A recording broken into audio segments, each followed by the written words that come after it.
Hey everybody, it's me, Brian Bond. Welcome back to my YouTube channel. Make sure you click subscribe and hit the bell for notifications. We're back for part number 2 of my interview with Mike Curtis of All That. Today in our interview, we're going to talk about family, what it means to him, and we're also going to talk about America's Got Talent Season 1, where he was in the top 2. I'll let him tell you how that went. You probably already know, but check it out, you guys.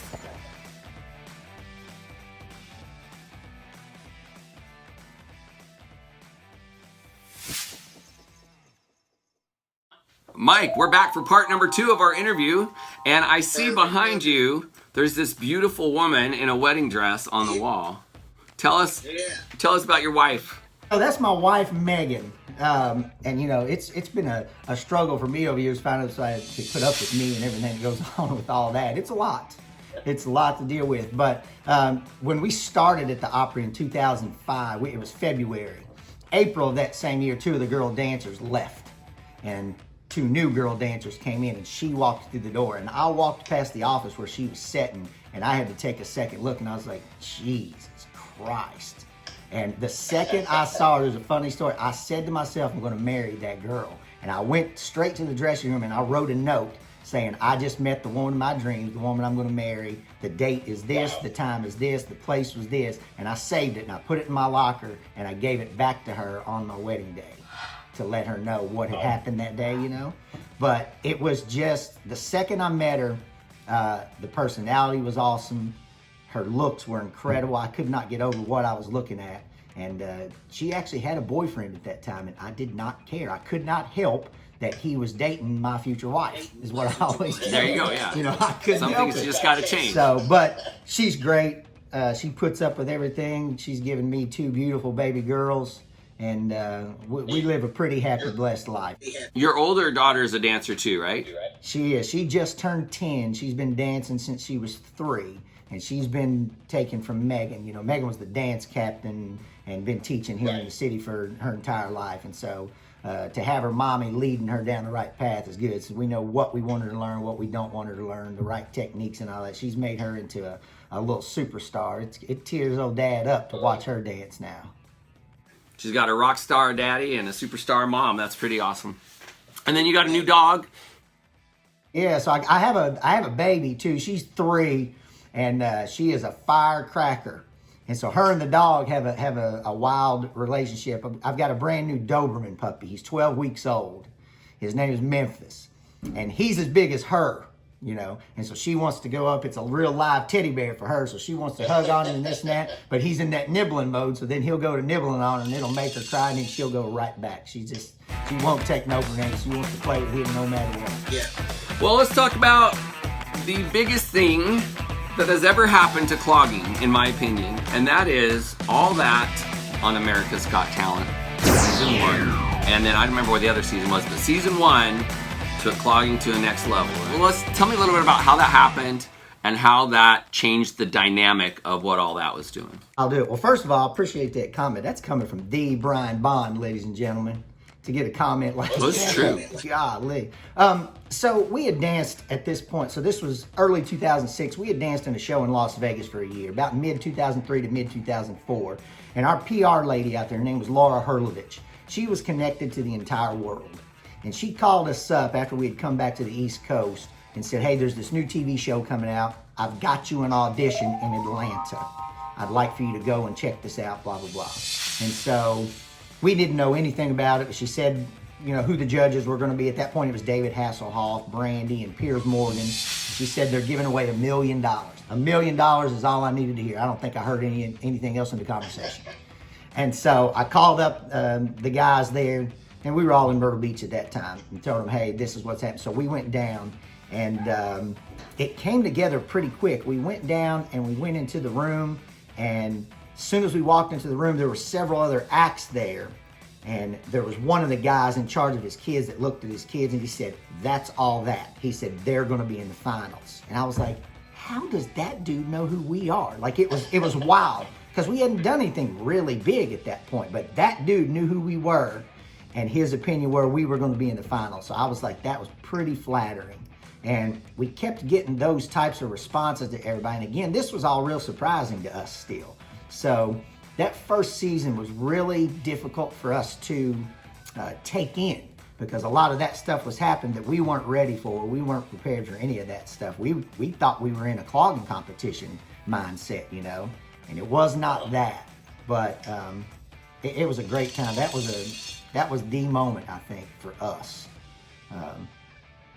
It really was the defining moment of all that. It's what brought you. I mean, you guys are by far the most well-known I would call you like celebrity cloggers, if there's a such thing as a celebrity clogger, right? You know, when I was on Hee Haw back in the day, so I did 5 seasons on Hee Haw, and still I would go do things and do performances, and people would say, "Well, what's clogging?" Or they would make fun of it. But I feel like by the time it got to AGT, and when people were starting to see you guys, and then some of the stuff we did, people were starting to understand what it was and not make fun of it anymore. And I know we talked a little bit about why I called it Percussive Dance. I mean, I started calling my show Powerhouse Percussive Dance back. It was a little bit before you guys did AGT, and it was because when I would call it Powerhouse Cloggers, nobody was hiring us.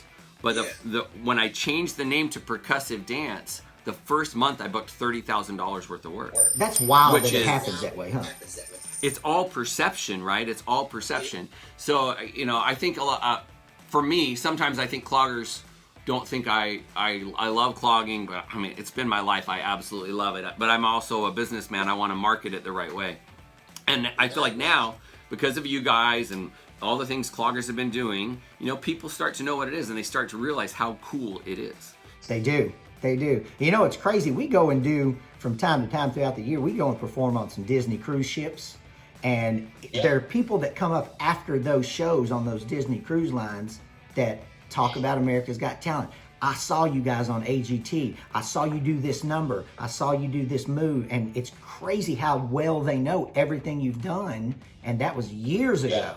And it's just so flattering for people to mention those things and know them, know all the details like that far past it. You know, it's awesome to hear. It really was a cultural breakthrough for clogging. Hee Haw was amazing, and we'll talk about Hee Haw in a minute because I want to bring that back.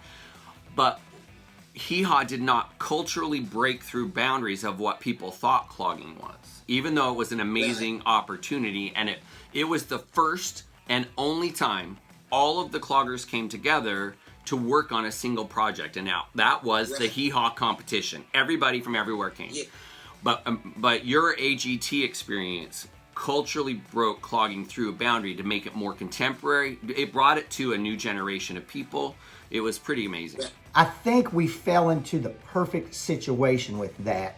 We went into a competition where we were the only thing like us. They had never seen anything like us. David Hasselhoff absolutely loved us. He told us we were the best thing he had seen in years.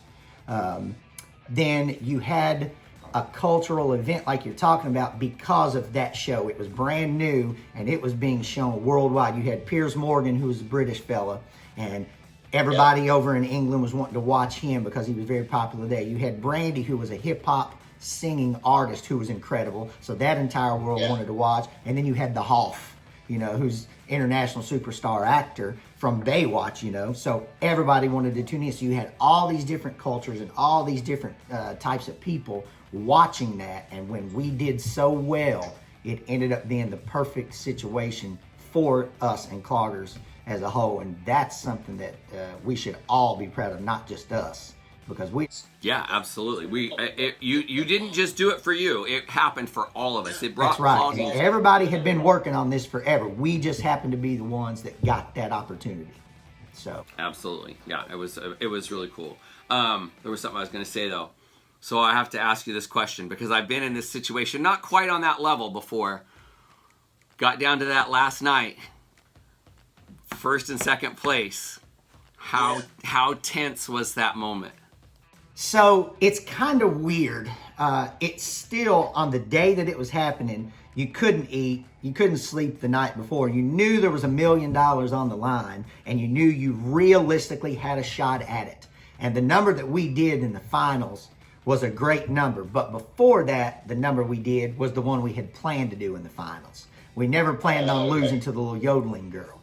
And David Hasselhoff made a funny comment about that. I have to tell you about that at some point because it's funny. But you know, when we got down there, your stomach is in knots. Even though the week leading up to it, because you shot that show on Saturday, and it was filmed, and then it aired on TV on Wednesday. So America watched it taped on Wednesday, then voted. So the Thursday portion of it was live. But the actual show had been taped several days earlier. And leading up to that, the little girl that won, her name was Bianca Ryan. Sony Records was pulling up in limos at the hotel, bringing her and her daddy out for dinner and talking to them. And there were a lot of different things happening with her that we kind of all had a pretty good idea she was going to be ending up on top. But we had heard there were some cool prizes and stuff for second place, and we still thought, you know, we had her beat. We thought we had her beat because she was great the first time and was never that good again, and we kept stepping it up every time. So we were like, we got this, we can win. But you know, second place on a show like that, you can't really be disappointed with.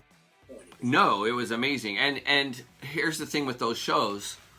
It's not necessarily a slight on what you did or how you did it, because how do you compare a juggler and a dancer and a singer and a contortionist, you know? So a lot of it's gimmick, a lot of it's timing, a lot of it's, you know, who's watching the show that day to vote. That's what we learned. You guys won. I mean, you still won. That's exactly right. If you go into to a show like that, winning the entire show, finishing in first place, being your only goal, you're going to miss out on so much of the experience that it's not even funny. That's a level of advertisement, if you will, that you know better than anybody. We can't afford that. You've got 20 million people watching every one of those episodes. That's going to cost us millions to get that type of advertisement. The experience you get being around all those different types of acts from all those different types of countries, those celebrity judges, those producers, that situation, just being on that set, filming an actual TV show, is the stuff that we learned throughout that season to cherish more than the competition itself. Yeah, absolutely. No, I totally agree.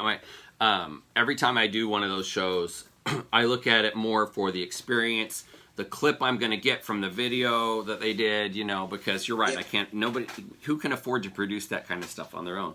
And, you know, it's great exposure for clogging. We just did one, a Spanish-speaking one, and unfortunately it got shut down because of COVID. And when it came back up, they wouldn't let us. They wanted us to do the show again, but they wouldn't let us do it again because they were only allowed to have 1 or 2 people on stage because of quarantine rules. Oh wow! But it was exciting to get to be on Spanish-speaking television for a whole new market that really hadn't seen a lot of clogging either, too. Right. So that was exciting. Right. We're gonna hopefully do that next season. We'll see what happens. I saw the clip. It looked cool though. It was fun. It wasn't. I didn't like the way they edited the clip because I want to see the clogging, right? I want to see. Right. I don't want him to cut back and forth and go. I want to see the steps. And Hannah, you know Hannah Johnson, right? Oh, yeah. She's so good. Dude, she's like stupid nobody good. I've ever seen. And when it got to her footwork, they cut up and showed her shoulders, and I'm like, "What are you doing?" Yeah. Even if you tell them, it doesn't do any good.